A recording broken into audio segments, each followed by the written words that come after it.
South India shopping mall, the wedding మంత్ర, సరికొత్త wedding collection, south India shopping mall. Time music director Keeravani గారితో work చేస్తున్నారు అనే excitement కన్నా కూడా భయం ఎక్కువ ఉంటుంది అందరికి కూడా.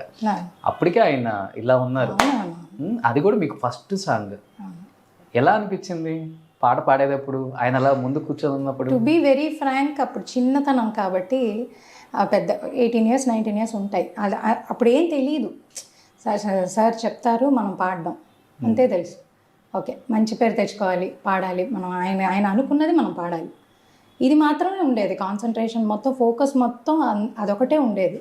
ఇది పాట మనకి ఏదో దేవుడి దయ వల్ల కొంచెం ఏదో క్లాసికల్ తెలుసు కాబట్టి ఈ పాట ఎస్పెషలీ కొంచెం ఎవరో సింగర్ ముందు పాడేసిన సాంగ్ అది. ఆయనకి కొంచెం ఏదో ఆయనకి ఇంకా మార్చాలి అన్న వల్ల నేను పాడాను ఆ పాట. నేను పాడిన తర్వాత he was happy. That it self is okay, మనం ఆయన ఎక్స్పెక్టేషన్స్ తగ్గట్టు మనం పాడాం.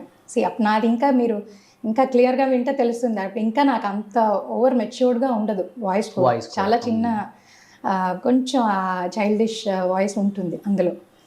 But I was happy. ఏంటంటే ఇలాగ పెద్ద మ్యూజిక్ డైరెక్టర్, మనం ఆయన పాటలన్నీ విని విని పెరిగిన వాళ్ళు, ఆయన దగ్గర ఫస్ట్ సాంగ్ దొరికిందంటే సంథింగ్ బ్లెస్డ్ అంతే.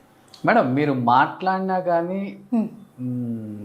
అంత బేస్ ఎక్కువగా ఉంది. చాలా మంది సింగర్స్ మాట్లాడేటప్పుడు చాలా సున్నితంగా మాట్లాడతారు, పాడేటప్పుడు అన్ని వేరియేషన్ చూపించారు. ఎందుకంటే వాయిస్ పోయిద్దని కొంతమంది చిన్నగా మాట్లాడటం, ఇవన్నీ అలవాటేమో మేబీ, వీ డోంట్ నో. అంటే మీరు ఫస్ట్ నుంచి ఇలానా మాట అయినా పాట అయినా ఒకటే బేసా చెప్పారు? ఎవరైనా కీరవాణి గారే నాతో చెప్పారు ఫస్ట్. ఎప్పుడు నువ్వు మాట్లాడేటప్పుడు కంప్లీట్గా బేస్ ఎక్కువగా ఉంది, నువ్వు ఎలా పాడతావు నువ్వు అని అడిగారు. ఓకే. బట్ పాట విన్న తర్వాత, పాడిన తర్వాత okay, maybe my nature of ఇది అలా ఉండొచ్చు. చిన్నప్పటి నుంచి అంతే. కొంచెం గడిచా అదే లేదండి, వాయిస్ని బట్టి ఏమేమి చెప్పలేదు. జస్ట్ వై చేయలేమంటారా? సూపర్. బట్ ఇంకా పాట తర్వాత వెనక్కి తిరిగి చూసుకుని లేదు కదా మేడం కెరీర్లో? అంటే నేను సైమల్టేనియస్లీ పెళ్ళి అయిందాక చాలా బిజీగా ఉన్నారు. బిజీగానే ఉన్నా. తమిళ్ అండ్ తెలుగు పాడుతూనే ఉన్నా. విద్యాసాగర్ గారికి, యువన్ శంకర్ రాజా గారు, మణిశర్మ గారు తెలుగులో, మణిశర్మ గారు, కీరవాణి గారు, పట్నాయక్ గారికి, అందరికీ పాడాను ఆల్మోస్ట్. ఎలా అంటే 12th ఫినిష్ అయ్యే టైము అప్పుడు ఎంత బిజీ అంటే, వద్దులే కాలేజ్ వెళ్తే ఇటొక్కాలు వేసి ఇది వద్దు, మనం కంప్లీట్గా దీంట్లో ఫోకస్ చేద్దాం. సో నేను డిస్టెన్స్ ఎడ్యుకేషన్లోనే BBA ఫినిష్ చేశాను, కాలేజ్కి వెళ్ళకుండా. సో అంత కొంచెం దీని మీద ఫోకస్ చేశాను అప్పుడు. సో అంత కొంచెం అంటే ఎవ్రీడే స్కూల్ నుంచి రాగానే రికార్డింగ్, ఏదో ఒక రికార్డింగ్ ఉండేది. మణిశర్మ గారి స్టూడియోలో ఆల్మోస్ట్ ఎవ్రీడే వర్క్ ఉండేది. అక్కడ ఒక బూత్స్, ఒక 5 to 6 బూత్స్ ఉండేవి, వర్క్ జరిగేవి. ఒక చోట ట్యూన్, ఒక చోట ఏమో ట్రాక్, ఒక చోట మెయిన్ సాంగ్, ఒక చోట కోరస్, అన్నీ పాడేవాళ్ళు. తర్వాత ఎవ్రీడే గంగోత్రి, అశోక్, అవును, నా ఆటోగ్రాఫ్, స్వీట్ మెమరీస్. అసలు ఇంకా ఏ సినిమాలో చూసినా కానీ శ్రీవర్ధిని గారిది ఒక మంచి సాంగ్ ఉంది. తీన్మార్, కిక్. ఆల్మోస్ట్ తెలుగులో ఒక 100 సాంగ్స్ పాడుంటారు కదా మేడం? అంటే తెలుగులో మేబీ ఒక 70 to 75, మొత్తం తెలుగు తమిళ్ కలిపి నేను ఒక 200 వరకు. 200. నా ఆటోగ్రాఫ్, స్వీట్ మెమరీస్ అయితే అన్ని సాంగ్స్ సూపర్ డూపర్ హిట్. దాంట్లో అసలు మీకు ఆ సాంగ్ పాడినప్పుడు మీ ఫీలింగ్ ఏంటి? ఆ స్టోరీ అంతా, సినిమా అంతా చూసినప్పుడు ప్రతి ఒక్కరికి కూడా హార్ట్ టచింగ్ ఆ సినిమా. ఆ సినిమా చూసి చాలా మంది ప్రేమల్లో పడ్డోళ్ళు, లవ్ ఫెయిల్యూర్ అయిన వాళ్ళు ఉన్నారు. చాలా ఉంది ఆ సినిమాకి స్టోరీ కూడా. ఒక మంచి సాంగ్ దాంట్లో నాకు బాలు గారుతో పాడే అవకాశం దొరికింది. అక్కడ ఏంటంటే కిరవాణి సార్ దగ్గరే నేను వెళ్ళాను. ఆయన సార్ అప్పుడే, బాలు గారు అప్పుడే పాడడానికి వచ్చారు. ఒక 15 minutesలో పాట నేర్చుకుని ఆయన పాడి వెళ్ళిపోయారు. ఆయన ట్రాక్ 15 minutes మ్యాక్సిమం, అంతే. 15 minutes దాటి ఆయన అక్కడ లేరు. సో నా ఎక్స్పీరియన్స్ ఏంటంటే, అప్పుడే నేను స్టార్ట్ చేస్తున్నాను సింగర్గా. పాడుతూ ఉంటే ఎలా ఒక పాటని గ్రాస్ప్ చేయాలి, మ్యూజిక్ డైరెక్టర్ చెప్తుంటే ఎలా మనం దాన్ని నేర్చుకోవాలి, మ్యూజిక్ మనం ఆ ట్యూన్ని ఎలా నోటేషన్ రాసుకోవాలి, ఇవన్నీ ఆయన్ని లైవ్గా చూశాను ఆ పాటలో. నాకు తెలుసు ముందే ఇలా బాలుగారు నొటేషన్స్ రాసుకుంటారు అవన్నీ తెలుసు, పాట ట్యూన్ ఈజీగా నేర్చుకుంటారు ఇవన్నీ తెలుసు. బట్ లైవ్గా నేను దాన్ని ఎక్స్పీరియన్స్ చేశాను. ఎలా 15 minutesలో ఎలా how can he Singh like that, is it possible అని నాకు అనిపించింది అప్పుడు. ఎందుకంటే మనం అప్పుడప్పుడే నేర్చుకుంటున్నాం కదా, మన పాట ఒక్కొక్క లైన్ మళ్ళీ మర్చిపోవచ్చు, మళ్ళీ నేర్చుకోవచ్చు, మళ్ళీ అడగచ్చు. బట్ అలా కాదు, ఆయన ఎక్స్పీరియన్స్లో అది చూసి నేను ఇదే నా ఎక్స్పీరియన్స్ గామ గామ హంగామా. ఓకే, బాలుగారు అయితే ఎన్ని వేరియేషన్లు కావాలో అన్ని వేరియేషన్లు ఇచ్చారు ఆ సాంగ్లో. భయం అనిపించలేదా మేడం ఆయనతో కాంబినేషన్లో? అంటే కలిసి పాడలేదు, ఆయన పాడి వెళ్ళిపోయిన తర్వాత నేను పాడాను. ఓ కొంచెం ఓకే, గాలి పీల్చుకోవచ్చు. అవునవునవునవును. సో శ్రీవర్ధిని గారు ఒక్కసారి మా కోసం మళ్ళీ పాత రోజులు గుర్తు చేయండి మాకు. చెన్నై వచ్చేదే మేము అందుకు. గామ గామ హంగామ మనమే హాయి చిరునామా, పాత బాధనదిని ఖాళీ చేద్దామా. గామ గామ హంగామ కష్టం ఖర్చు పెడదామా, కొత్త సంతోషం జమ చేద్దామా. రబరప్ప పరప రబ రబరప్ప పరప రబరప్ప పరపరప్ప రబరబరబరబర. సూపర్. సో గొప్ప వరం ఏంటంటే మీ టైంలో ఉన్న సింగర్స్ అందరికి కూడా ఒక పాట పాడాము అంటే ఆ పాట ఎవరు పాడారు, ఆ సింగర్ ఎవరు, అదన్నీ కూడా ఐడెంటిఫై చేసే రోజులు అవి. సీడీల మీద కూడా గానం ఎవరు, రచన ఎవరు అని రాసేవాళ్ళు.